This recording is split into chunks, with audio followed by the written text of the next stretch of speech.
It's been a couple of weeks since I've done an update on the health department issue here. This is Thursday. No. This is Friday, February 26th. Yes, Friday, February 26th. Just got an email from my attorney stating that Dr. Brewster will be coming down to the hardware store this evening about 5 o'clock to do an inspection of our place. So we've got everything in place that we have agreed to based on the compromise from our court hearing from them. So let me try to quickly fill you in on the timeline here. Last summer, 7 visits from the health department to do inspections because of customer complaints, mainly about mask wearing in the store. So after the 7th visit, hey, you need to come in compliance or we're going to shut you down. So that was August 20th, I think, on the last visit. August 22nd, that was a Saturday morning. We were served papers by the St. Mary's County Sheriff's Deputy to come in compliance. Sunday afternoon, August 23rd, Dr. Brewster came down, accompanied by a Sheriff's Deputy, saying, look, I'm going to shut you down. You need to come in compliance. Monday afternoon, August 24th, 2 health department inspectors come down, accompanied by 2 St. Mary's County Sheriff's Deputies, to shut me down if I don't pass the inspection. Well, we passed the inspection. You saw that video here that I posted, and you heard me in that video ask, what do we do about the 2 employees claiming the medical exemption? So I said, look, there's an exception in the rules for a medical condition. Right.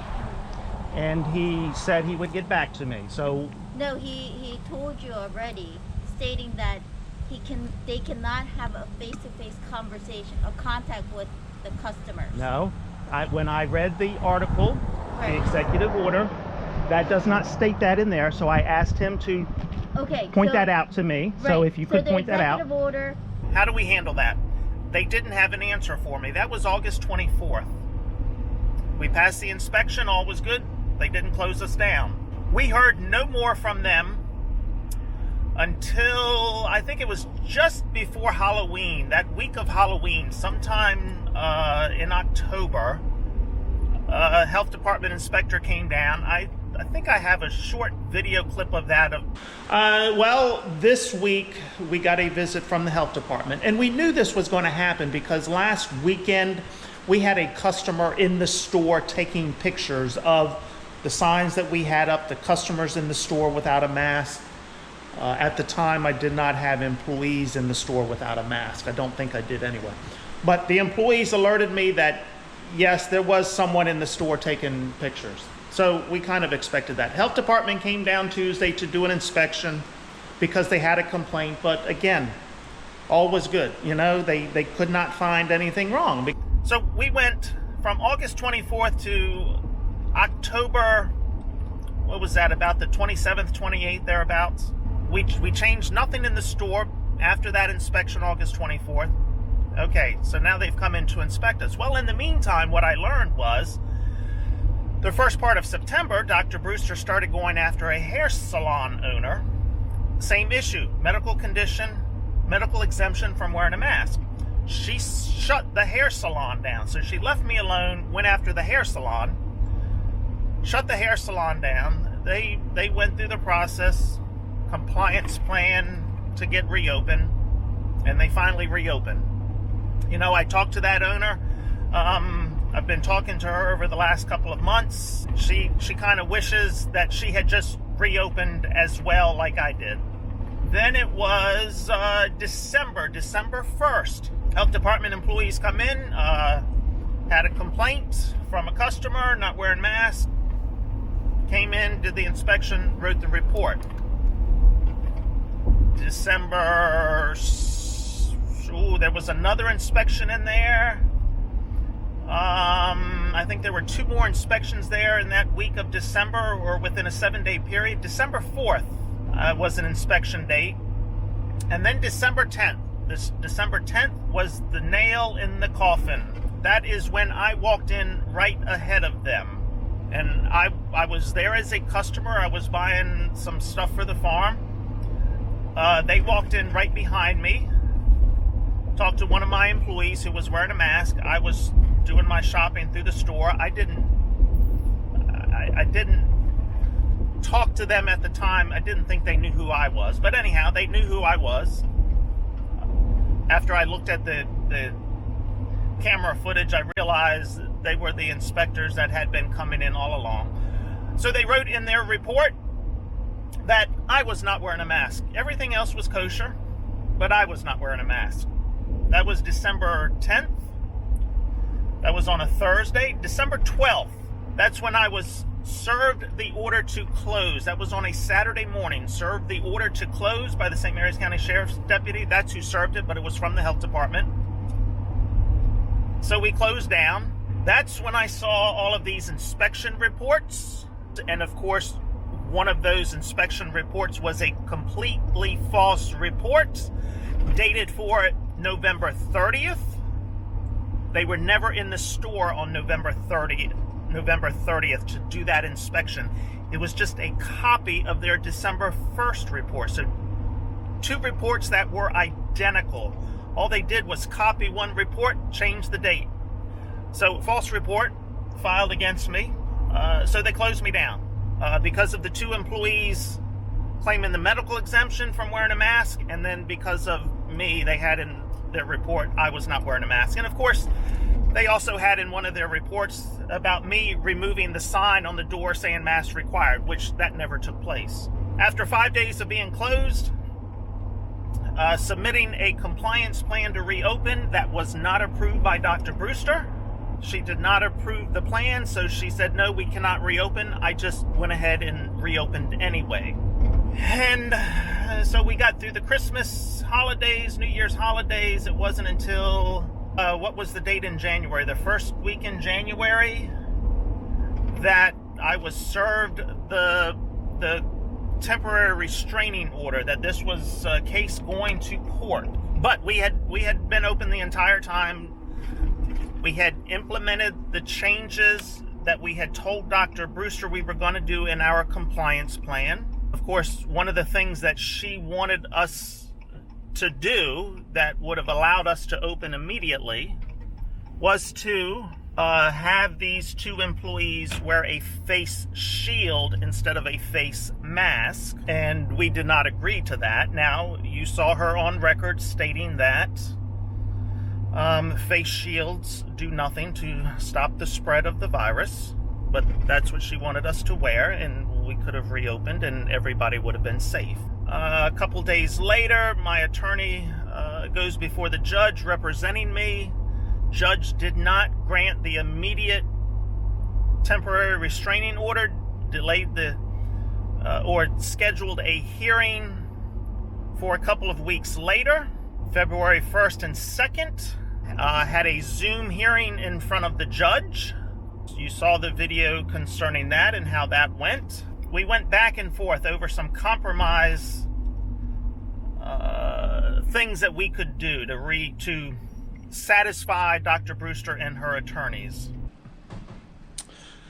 Okay, so the question is, did we win with our court battle with Dr. Brewster? This is what we ended up with the manager. So if you recall from an earlier video, Dr. Brewster was hell-bent on the two employees with an exemption from wearing a mask had to wear a face shield or not be anywhere near customers. We had already pointed this out to Dr. Brewster after she closed us down, that we had moved Angela from, okay, here's the register, customers on the other side of the counter. Angela used to sit here, the manager used to sit here at this computer. So we moved her back here, put the caution tape up, Nope, wasn't good enough for Dr. Brewster. Dr. Brewster wanted 4 sides of plexiglass about this tall, 6 feet tall, thereabouts, surrounding Angela, boxing her in. We said, nope, that's not going to work. Then they wanted 3 sides of plexiglass. Nope, that's not going to work. This is what we settled on. We've got a piece of plexiglass here. Just goes from here to here.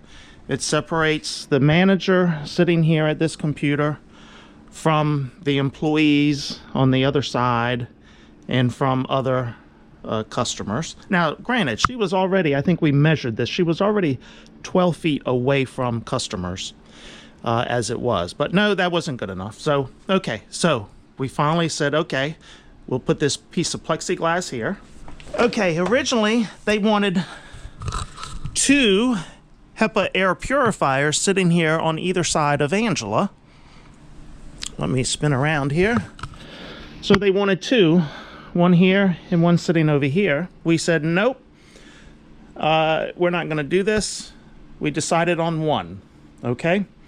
Then what they wanted was for us to, in order to maintain the 6 feet distance between the manager and the customers, they wanted us to remove all of the product here from these shelves within this 6-foot zone. They wanted us to take all of this product down and put in a separate area of the store. We said, no, we don't have room to do that in the store. We just can't do it. You can't take paint and put it over in the electrical department. That just doesn't work. So finally we said, you know what? We will put a sawhorse here as a barrier, 6-foot barrier, and the customer, if they need one of these products on the shelf and Angela is sitting there, then Angela is to take the product and hand it to the employee, and then the customer would walk around to check out. They were quite concerned with the key machine here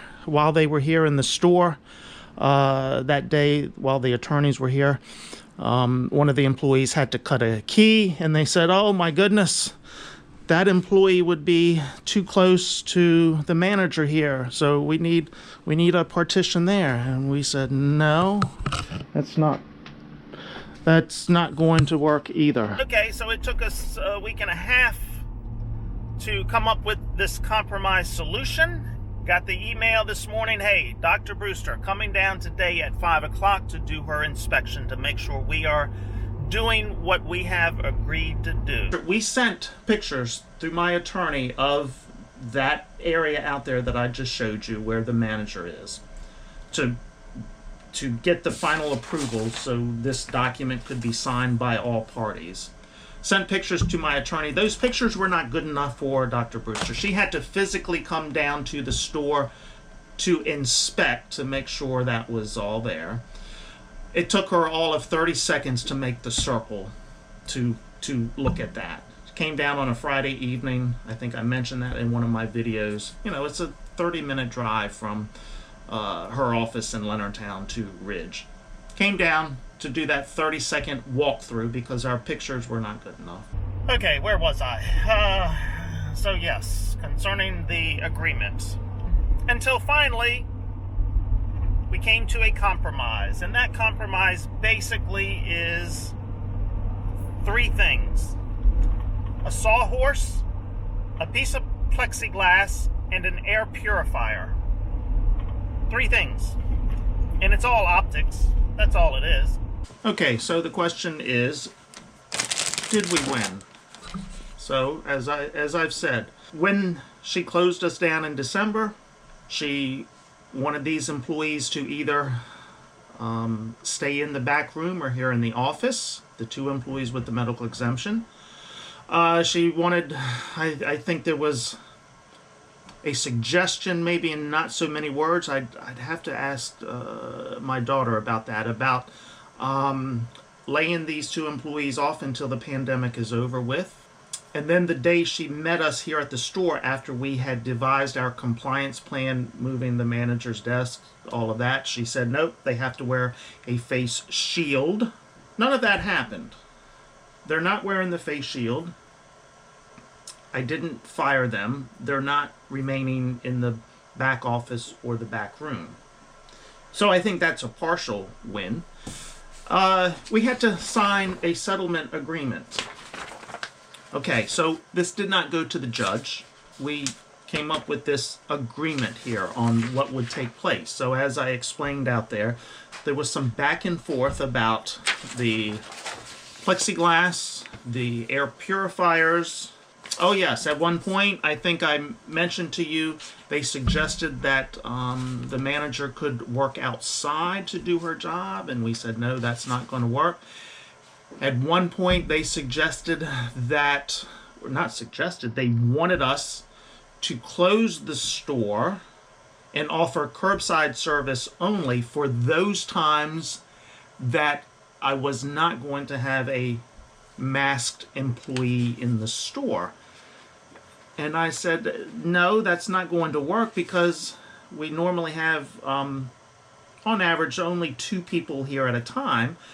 So if my masked employee went to lunch and then the unmasked employee was here, then what the health department wanted was that we had to close the store down and offer curbside service for that hour that the employee was gone. Well, we have the employees take their lunch just whenever, when there's a break here in the store or when they get hungry or whatever. There's no set times here for that. On Mondays, I only have the 2 employees here with the medical exemption from wearing a mask. I don't have an employee until after school when one of the teenagers comes in. So they wanted me to close on Mondays and offer curbside service only. We said, nope, that's not going to work. So we are open 7 days a week. So let's go through some of the things in the agreement. Post signs. Okay, I saw we changed one sign on the door to make the print bigger so we could see that. The sign was never really an issue to begin with. They approved that in August. Here's the big one. Here's what they really harped on. Defendants, me, Ridge Hardware, shall ensure that all Ridge Hardware personnel, including defendant Donnie Tennyson, shall wear face coverings covering their mouth and nose at all times when inside the public areas of the store during hours when the store is open to the public, except for those 2 employees that claim a medical exemption from wearing a face covering. So they were really hell-bent on me wearing a face mask while I'm out on the sales floor. I wore, when the attorneys came down, I had my face shield here because they know this does absolutely nothing, but this is what they have approved. Hey, I've got a smudge. This is what I've got. I'm only here in the store for 8 hours at most during the week. Very seldom am I out there helping customers, but yes, they wanted me to make sure, and it is here in the written agreement, that I have agreed to wear a face covering while I'm out there. Our other employee, when she's stocking shelves, they're both taking reasonable steps to maintain their 6 feet distancing from the customers. When they're stocking the shelves, they're to put up a barrier or a cart. They usually have a cart anyway when they're stocking shelves. They would just put that up at the end of the aisle so the customer knows, hey, there's a biohazard on this aisle. Please don't go down the aisle because I have 2 employees that are biohazards and they'll probably end up killing you if you get too close to them because they're not wearing a mask. We will continue to conduct daily temperature checks of our employees. We started that 2 months ago, I guess, with the forehead measurement thing. Monitor employees' health for signs of sickness. Continue to ensure high-touch surfaces are sanitized on a daily basis. We've been doing that since April, probably, when this whole mess started last April. 12 items in this agreement, which is more than any other business has to do. So, did I win? And what did I get for my $20,000 or $25,000? I don't have the final bills yet. It's probably $25,000 to $30,000 total to fight this. My daughter doesn't think we won, but I think we did, because the 2 employees with the medical exemption from a face mask are still doing the job they were hired to do. And that's not what Dr. Brewster and her inspectors wanted. Originally, they wanted those two employees in the back room. Then I think in one video, the suggestion was they go outside and work from outside. Another suggestion was they stay in the office. Of course, the big suggestion was that they wear the face shield. And so none of that has taken place. I basically was right from the beginning in the way I read the executive order, and I was doing what I needed to do. The employees are not wearing face shields. They're not working outside. They're not staying completely in the back room. I call that a win. Now, was it worth the money to spend to get that win? Well, that's what kind of pisses me off, is that I had to hire an attorney to prove that I was right in all of this. And I tried to point that out to Dr. Brewster in all of this, and she was bullying me and trying to pressure me, claiming that her husband, who is an attorney, works with ADA laws apparently. She was trying to say, hey, I wasn't correct in all of this, but basically I was. I call it a win. I know some of you all will look at it differently and say, wow, just put on the damn face covering and go on about your business. That's the problem with the world today, in my opinion, is we all just go along to get along. Thanks again for all those who have donated to the GoFundMe for my legal expenses. I appreciate that greatly. It's a help. Okay. In the meantime, I come in the back door. Oh yeah, let me show you here. So as not to walk through the store without a mask on. And so I come through the back door here. But look at what one of my employees, being funny, put here at the back door. Warning. Enter Donnie's back door, in quotes, at own risk. Yeah, we have, as you can tell, hopefully, we have a lot of fun around here. That's why I've had the same group of employees for, it's going on almost 2 years now, I guess. Because I treat them fairly, I stand up for them, and so they treat me with a sign on the back door like that. Okay, that's my story. And oh, here's something else one of my employees did. One day I came in, and there's my desktop picture. Yes. Yeah. One of my employees, because I'm only here 8 hours a week, they had the opportunity, they took advantage of it and changed my desktop picture. I've just never taken that off of there. Okay, there we go. I've rambled on long enough. Until next time. See ya. See ya.